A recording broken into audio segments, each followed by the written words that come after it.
had two different purposes before to become a museum. And do you have an idea what was it before? Castle. Oh, yeah, palace.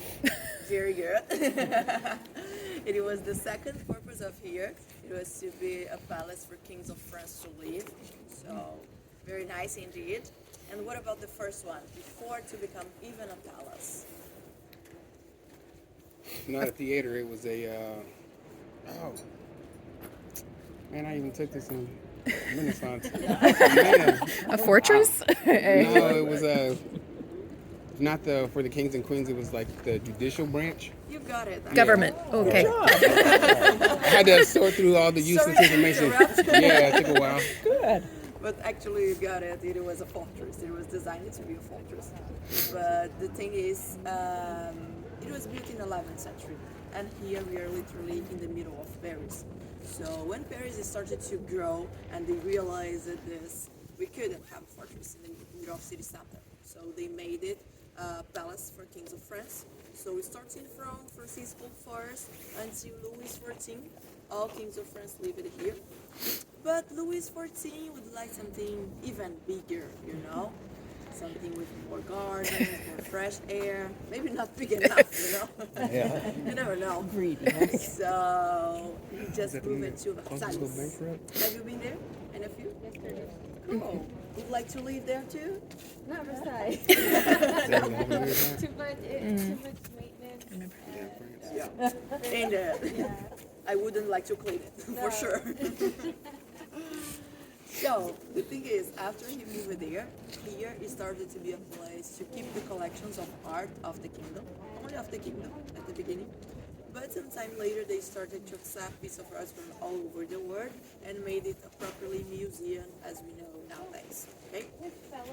So, talking a little bit about Mona Lisa history, she was painted by an Italian guy, Leonardo da Vinci, who started the painting in Italy, and the history says that he never finished. You know, all the places he went to, he always carried Mona Lisa with him, just in case some conspiracy comes out, so he could finish it like right away. But apparently, it never came because it's still unfinished. You know. When I do things and I don't finish this, it don't become that valuable. But when Leonardo da Vinci does, it's a little bit different, you know. So the thing is, sometime later he moved to France, and of course Mona Lisa came with him. So when he was here, he just sold the painting to a French king, and that's why Mona Lisa is here and not in Italy. And Mona Lisa became famous for several reasons. First of them, I'm pretty sure that you heard that Mona Lisa can stare you from all over the room, right? And that's absolutely true. So be attentive on your behaviors because she'll be watching. Also, she became a little bit famous because of the theories about who is Mona Lisa. Because the official history says that she was the wife of Leonardo da Vinci.